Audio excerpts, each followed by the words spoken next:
All right. Welcome to the Deco Minifates, a tabletop RPG podcast. And today I am joined by some new players for session zero of our Halcyon Initiative campaign. Would you like to introduce yourself? Um, Hello, my name is Gigi, or Gigi's Worlds, and well, I don't do a lot on the internet right now. I have Twitch, but I don't really stream anymore. But I don't know what else to say. Of course, of My course. pronouns are she, her. Gee, her. Gigi, it is a pleasure to Yeah, have you and to talk with you. This is great. yeah, it's a pleasure to be here. I just love D&D. Of course, we all love D&D. That's why we're here. That's why we make funny haha videos on the internet. Yes. But today is a simple session zero. Hmm? So why not we so let's just get into it.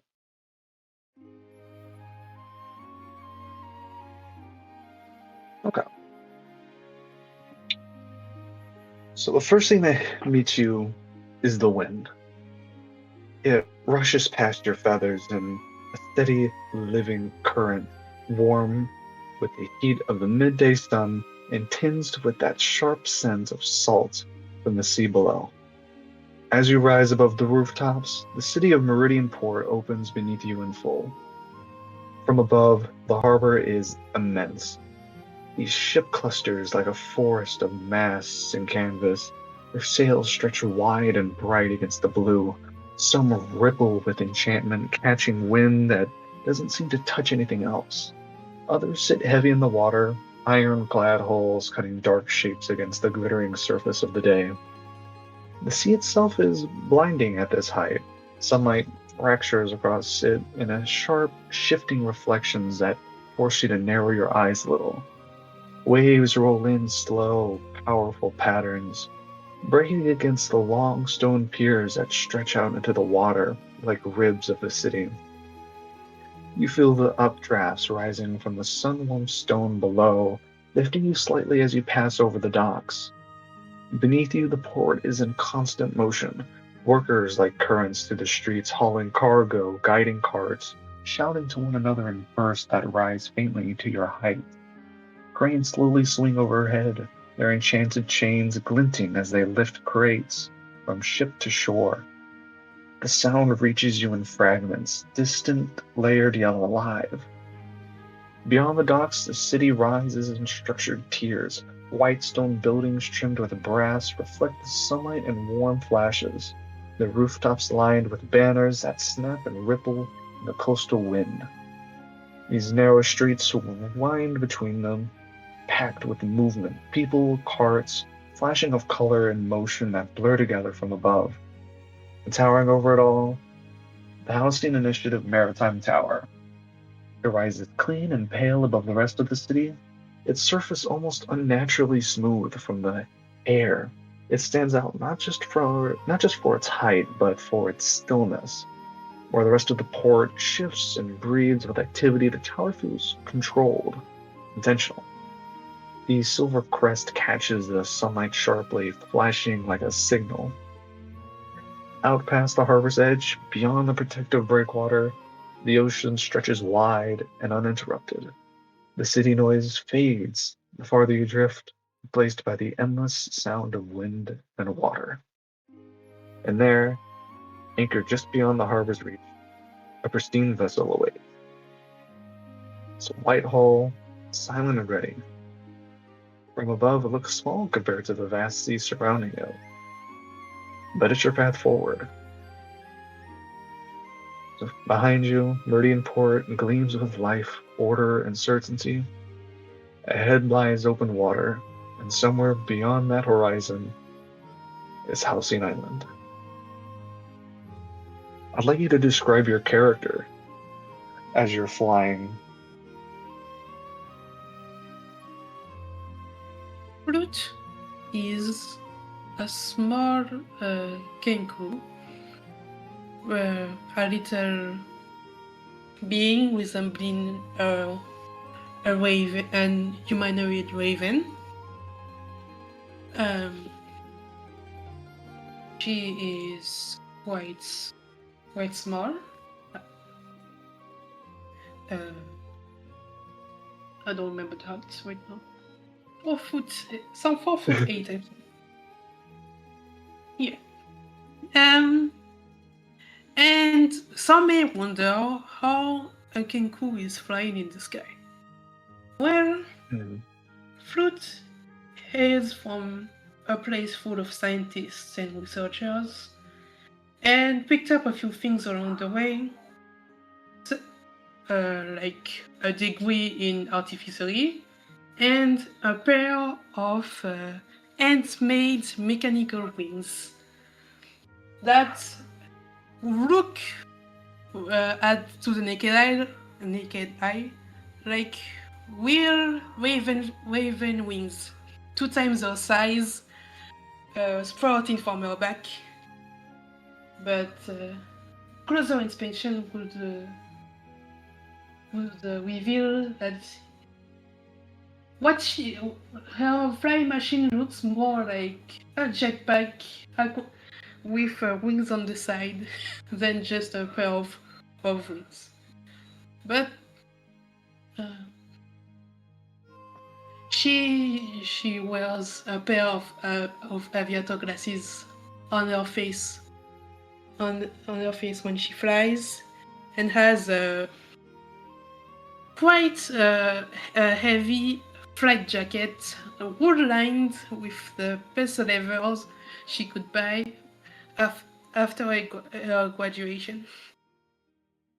On this jacket, there's many patches and pins from places she visited, pins she'd made herself to display quite a few accomplishments. And she carries only with her a sack, just a bag on her shoulder, and that's really all she needs in life. A big bag, the wind, and maybe some food from time to time, but that can be arranged. Mm-hmm. And as And that's you, good. oh, yes. Amazing. I love flute. Flute's amazing. um, as you're kind of just flying, not like well above the city, you're just looking down and you're seeing all these different menagerie of people. A lot of them just going about their day-to-day lives. A lot of people just running through the streets, just doing what they do on, like a day-to-day basis. You see kids running around and playing. Like some of them, like uh, this is a little hard to see, but like some of them are pointing up to you and like mimicking flight, or like flying with like these wings as their arms are outstretched and kind of just running around, as kids do. And it reminds you a lot of your childhood. It's like as like the memory begins to come into effect, you just are brought back to when you're just a small little kinku. You remember being with your father as you and your father were flying a little kite in the air a long, long time ago. You remember seeing this kite billowing in the wind, flying. It had your eyes captured on it. It was beautiful. Something about it you wanted more than anything. And then, almost like in an instant, this strong wind like snatched the kite from your father's hands. Oh, you were tiny and you were small. You still you began chasing after it. You you jumped, even though your father's calling out your name. You still jump up and you reach it and you catch it. And for a moment you feel what it's like as you currently feel flying through the air, that pure bliss, the weightlessness of it all. It's all thrilling. You look down, you see the village almost not quite, but like not quite an exact replica, but like the same, like looking down, everything just looks so small. The same thoughts fill your head. And as you're going, you see this like tall wizard tower from your past. Eventually, um, people are looking up at you, pointing, making a racket. But you see an older elven man kind of poke his head out the window as he hears this commotion. As he pokes his head outside, you and his face kind of meet. Yours a little bit above his, as it kind of startles you both. You kind of lose your little footing, and and you fall, unfortunately. But driven by this reckless instinct, this this older elf kind of like hurls himself through the window and grabs you as this swirling of magic kind of like you can as like flows around you, almost like a small updraft from below, for lessening your descent. As you're looking up at him, it's this elven man with these long pointy ears. He's kind of got this roughish brown hair that's starting to get a little grays in it. It's starting to get like a beard from his time being here. And of course, you would know this as Dr. Corona Ludov. Or how did you say it? Corona? Corona? Yeah, it's Arena, I think. Corona? I would need Yeah, to look it up. I'll just I'll just say Dr. Ludov. Yeah. As he looks down at you and he says, "Corona, care to explain how you got up there, young one?" As a little flute responds, "Up there, up there." This went on to be dubbed the kite incident. And your memory continues. It goes on spending a lot of time around Dr. Dudov, who you named Uncle Lou.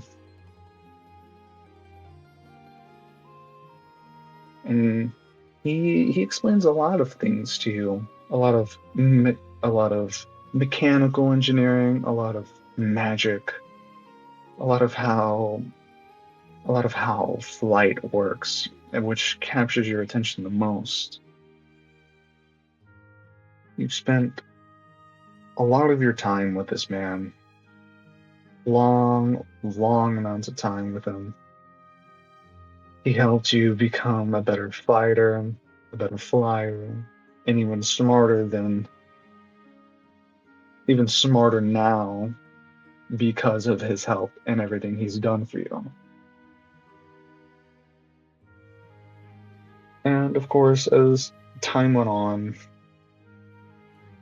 You eventually reach your 12th birthday, where, as tradition in Kenku's, you get to choose a name. As your mother's name was Belle, your father's name was Vroom, and of course, Dr. Ludov. He splurges on you a little bit.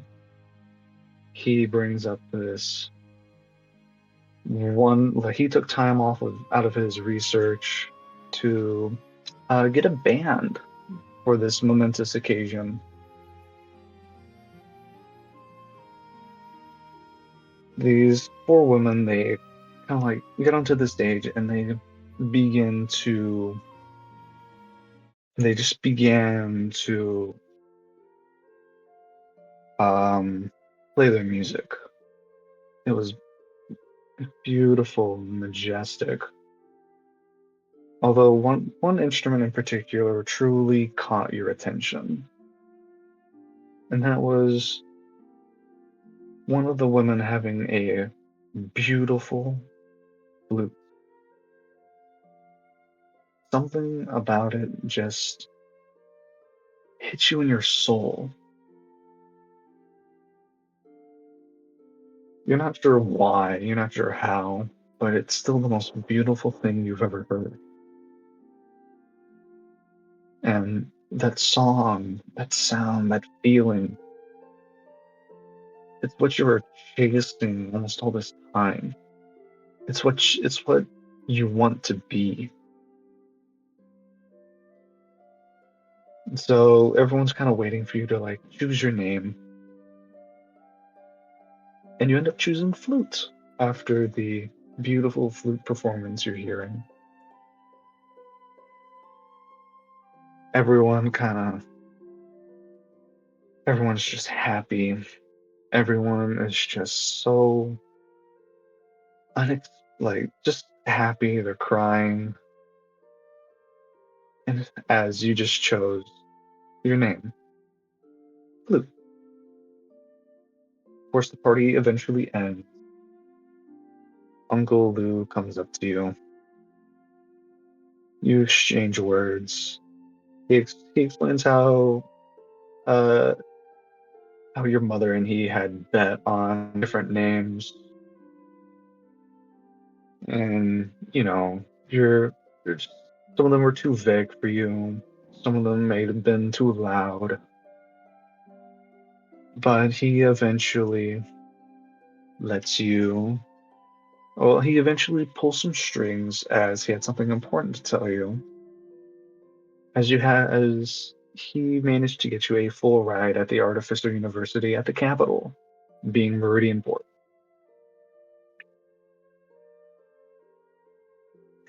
Um, a long time passes.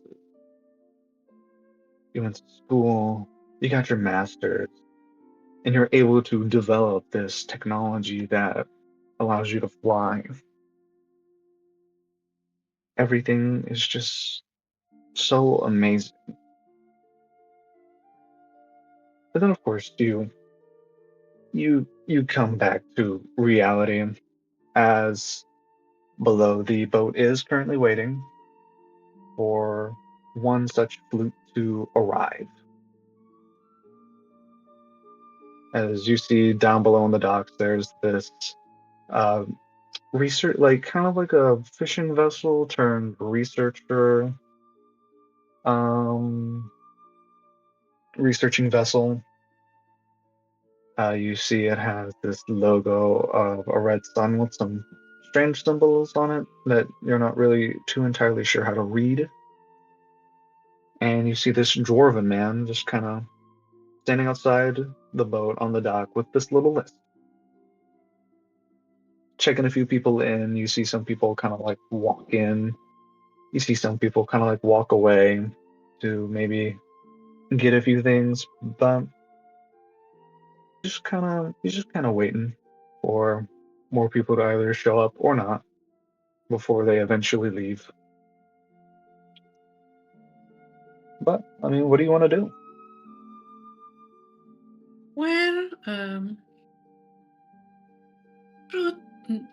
pretty sure she's pretty sure that's where she's supposed to go. The research vessel she's looking for.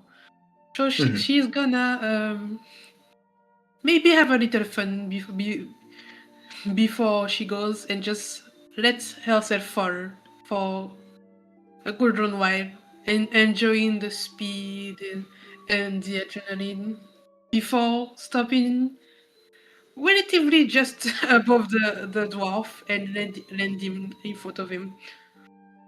Mhm. Oh, sorry. This scared me a little bit there.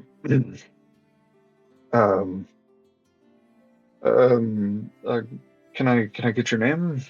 See if you're on the list. Mm-hmm. Good. Flute. Ah, I found you. I Yes. think I think Greetings. I've heard of you before. Um, I think you're one of Professor Ludo's. Mm-hmm. That's right. Uncle Luke.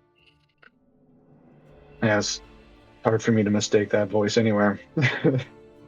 Right. All right. Let me just check you off real quick.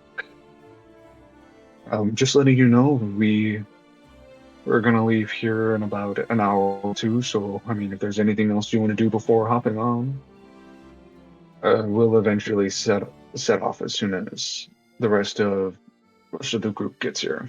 A lot of people are already inside the boat, so I mean, just make yourself comfortable.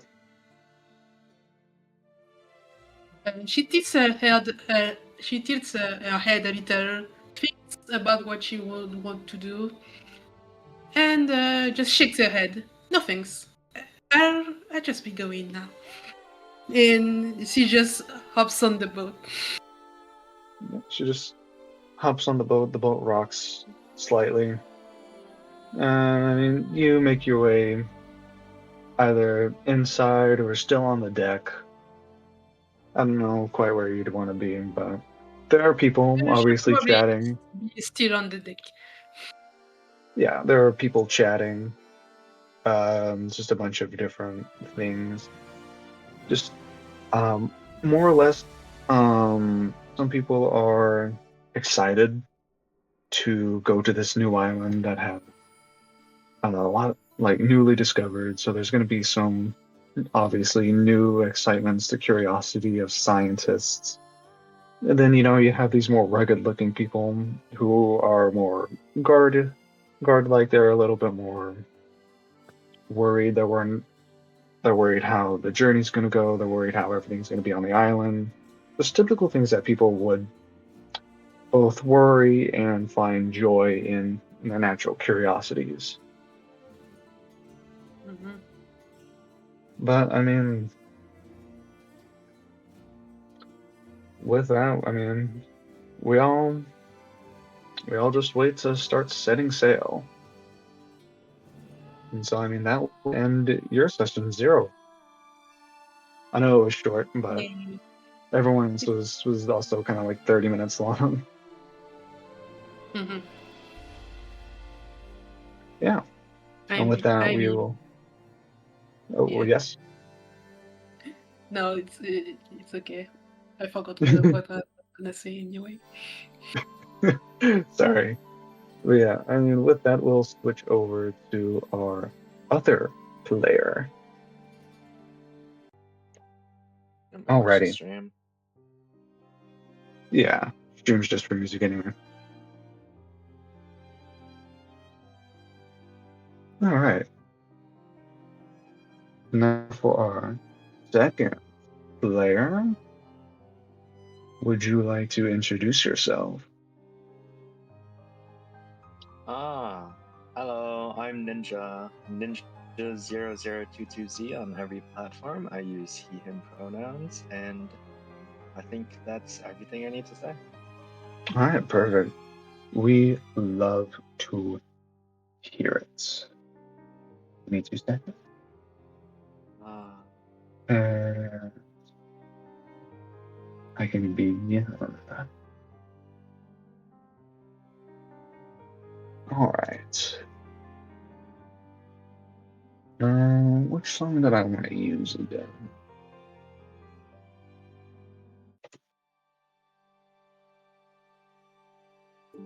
There we go. oh, the Hollow Knight one. Yeah, the Hollow Knight one. Alright. Oh no. So for this one,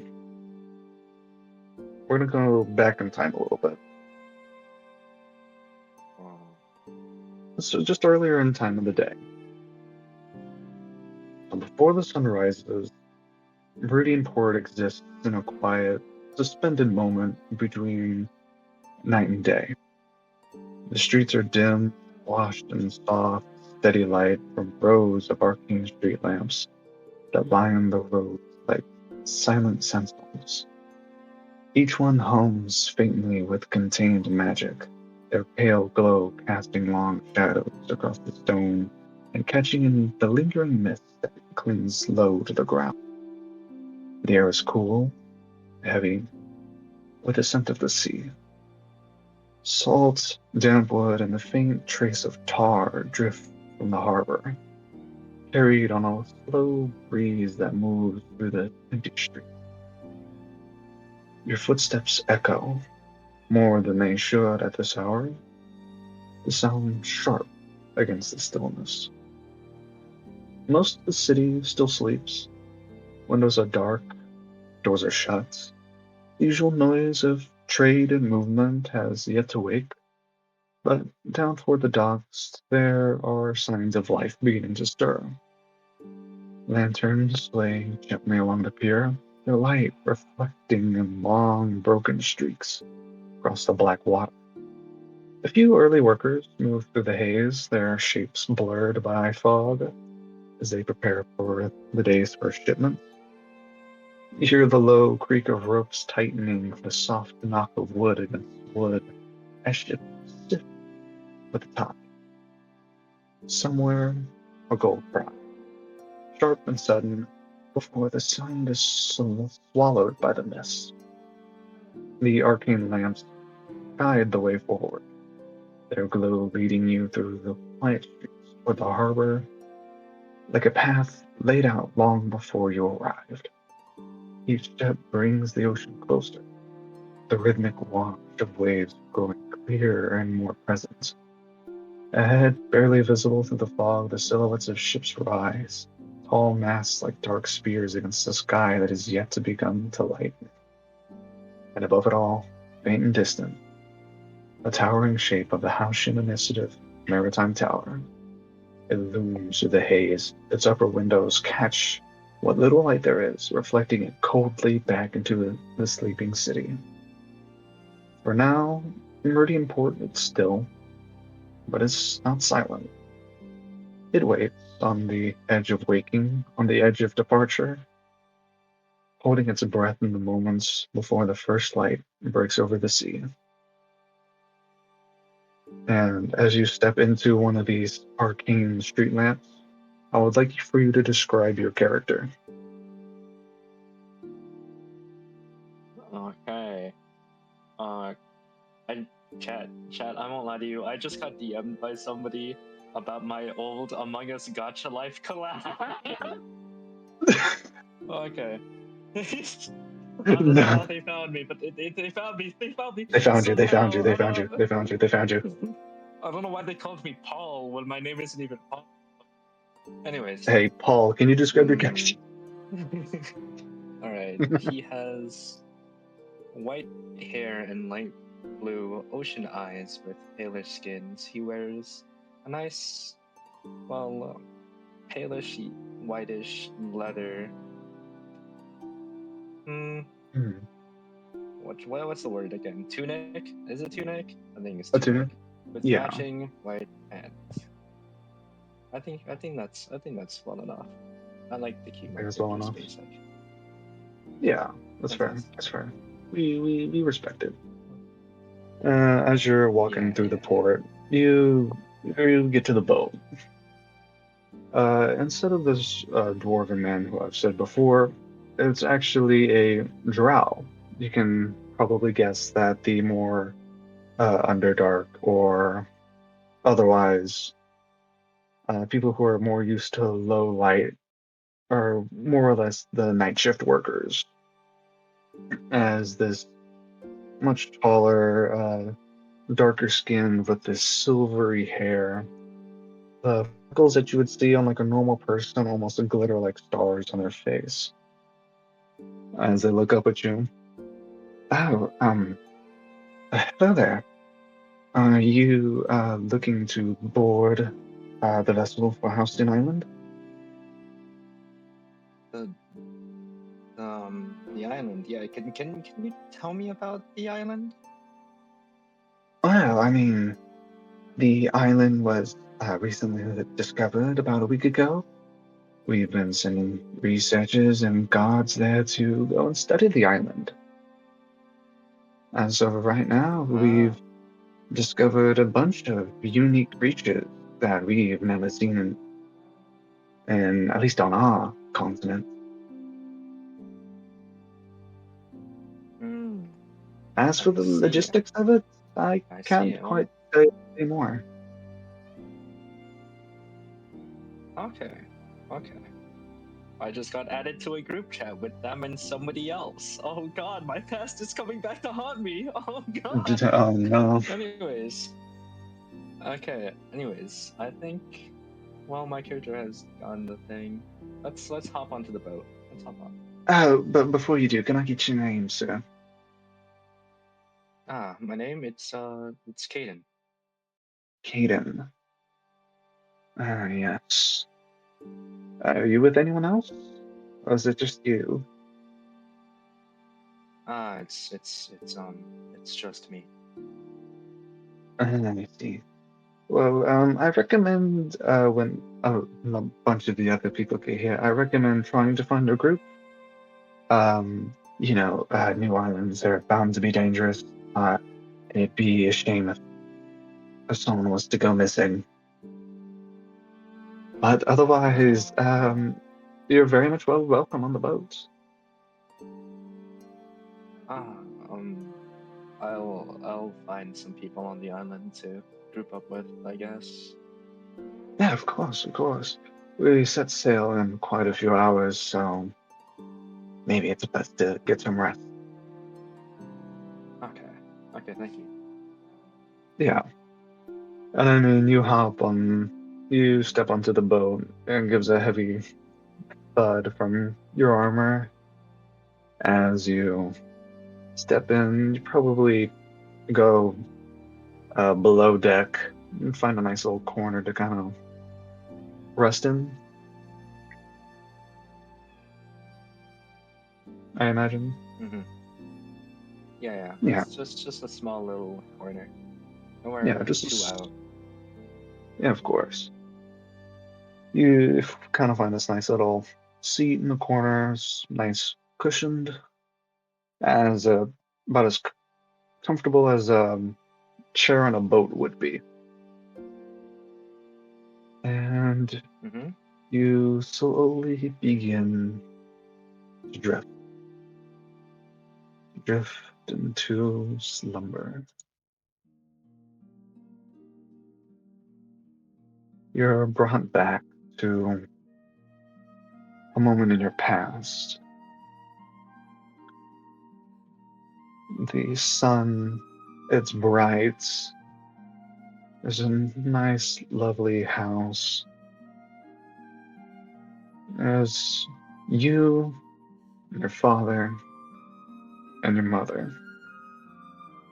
Your mother whacking some of these random, uh, what are they called? Training dummies. I don't know why I forgot the word there. Training dummies, and your fa- your father tending to the fields as another beautiful day just goes by. I don't know how old you would be around this point. Maybe just a young boy, maybe 13 at the most, or at the least. But it's just the warmth of it all. The sun, it hits your skin, you feel warm, you feel safe, you feel at home. Gives you just peace. More than anything, it gives you peace. But almost like in an instant, it stops. Oh god, he stops the music too. And you're just sitting there with your eyes closed, with the darkness that's in your mind. You begin to hear the sounds of rain. Oh, that one. You begin to hear the sounds of rain, thunder, lightning, against the darkened skies. The rain hitting the walls of your house, the roof. I mean, nothing you've never experienced before. It's all just weather that just happens. But for some reason tonight it just feels different. Feels wrong. You hear a crash from the living room as you're in your room. You hear the sounds of a scuffle. You hear it. You hear the sounds of just people fighting. There are words being thrown around, but you can't hear them over the noise that's just happening. It rings in your ears, slowly, slowly, one by one, engraving into your memory the sounds of screams, of agony, of horror. You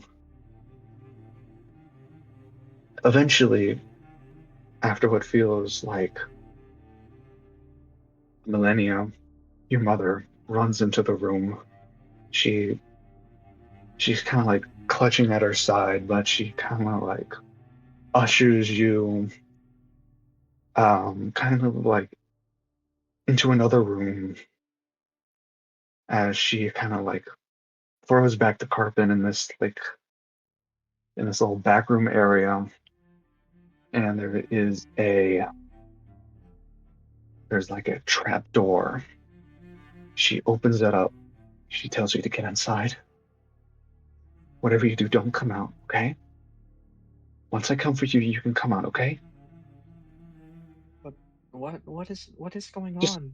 just trust me. There are people here. They're trying to do some bad things, but I need you to just get in there. And I'll come and get you.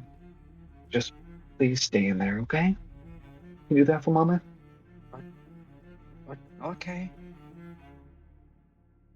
And you get into the trapdoor, and she kind of like closes it. She puts the carpet back to make it look like nothing happened. As you're from the door, Mama, Mama, no. this these heavy footsteps like walk in,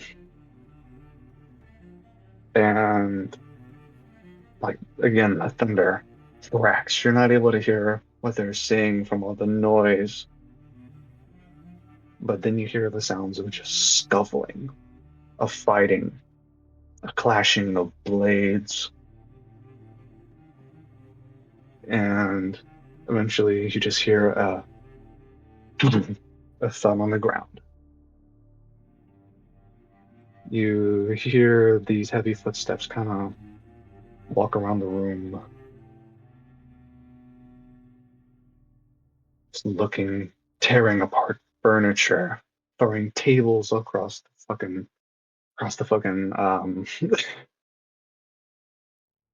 just like across the room. It smashes pots, pans, clanking, shattering everywhere. And you just hear one of the men say, "It's not here. Let's burn it to the ground." I'm on fire again. First Kazan, now this. No, Yeah. it's always fire. Malachi too. It's always fire. But kind of like before any kind of like before they're able to like move, a bolt of lightning crashes into the house, kind of like separating like your side of the room with you and what you can probably assume to be your mother lying on the ground, and these men as a small fire does begin to erupt,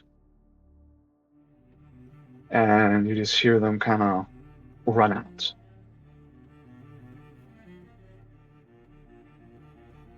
And you come out of the trapdoor, even without your mother's wishes, you do it anyway.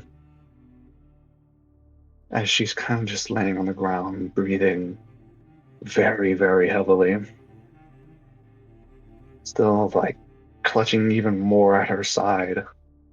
As she kind of like moves her hand, she looks at it and covers it back so you can't see, as this blood trickles from her mouth. Sweetie, sweetie, you gotta run.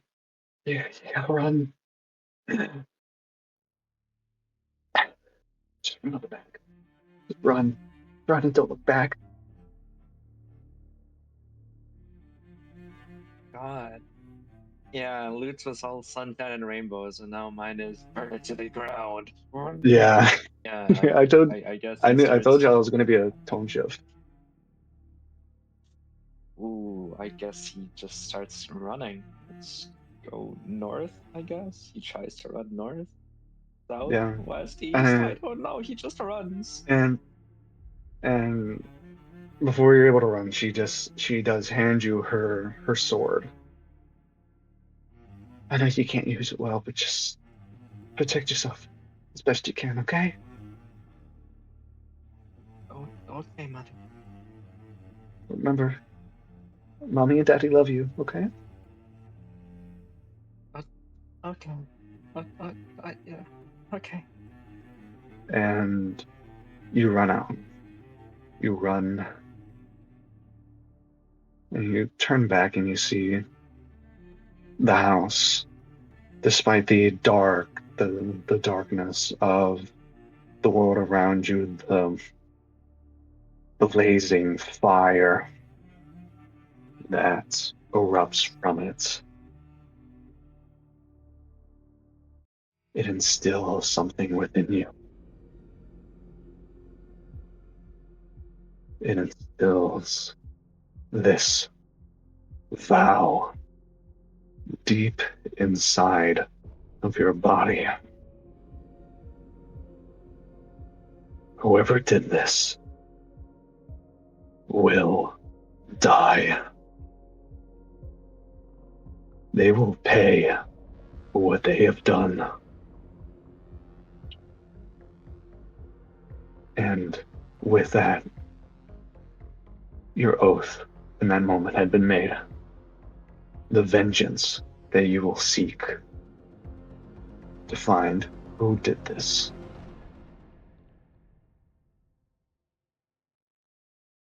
And then you wake up in that cold sweat. There are like these, there are a few people worriedly looking at you.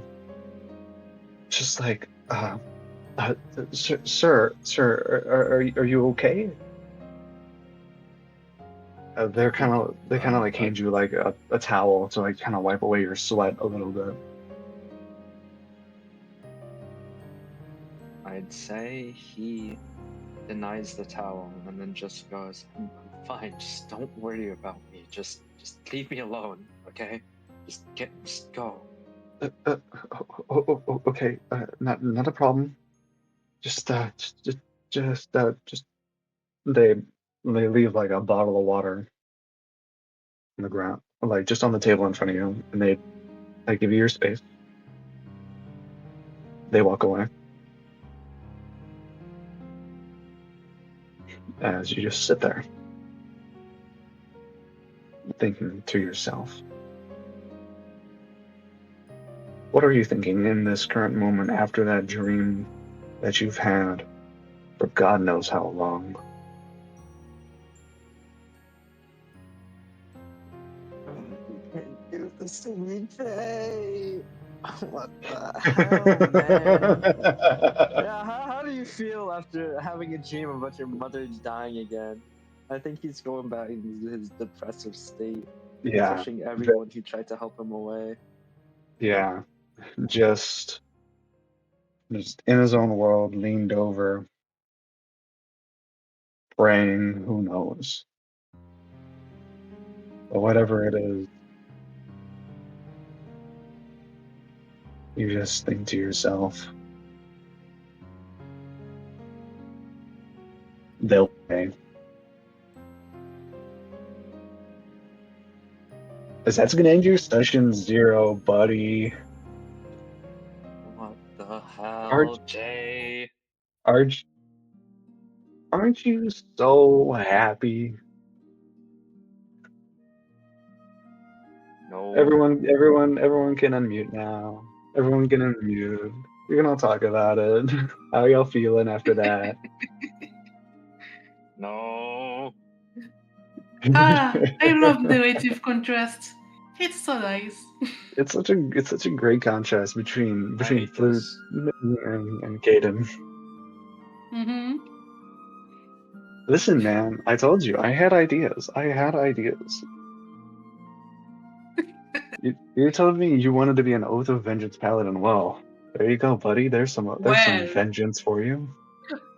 yeah, there's some classes, when you pick them that Uh, you're gonna have problems. I don't want to be here anymore.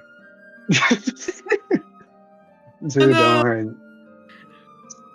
don't worry. Session one's gonna be much more lighthearted. This is just to get an understanding of everyone's character, as we did for the previous session 0 for Halcyon Initiative. This sucks. I don't want to be here anymore. No, Getting my don't 2 weeks leave in. us. No, I won't Dude, let you. it's not that bad. How do we feel? How do we feel? How do we feel?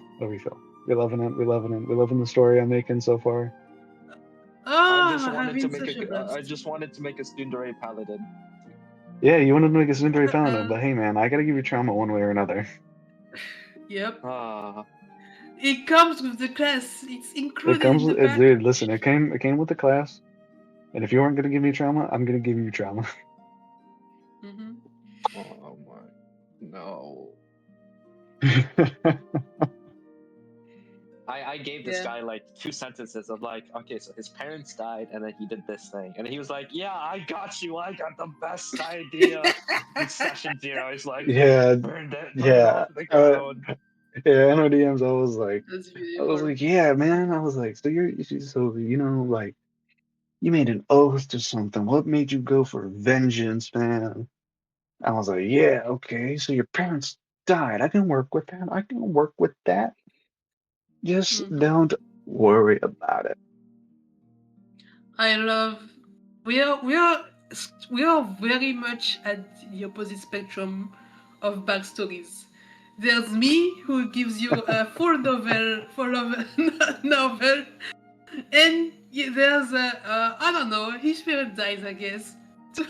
Exactly, exactly. This is like, and this is the difference between a nice summer's day and the full concentrated power of the sun. Oh, yes, that's beautiful. That's perfect. But yeah, I mean, with that, that's gonna end this session 0, obviously. Um, I'd like to apologize to the audience for the lack of upload just recently. I did have something. It was gonna be cool. I accidentally deleted it. I'm so sorry. Like, I had so many issues.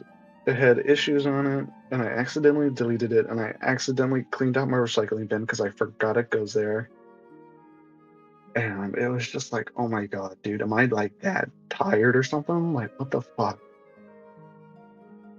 Man, I almost lost a school project like that. But yeah.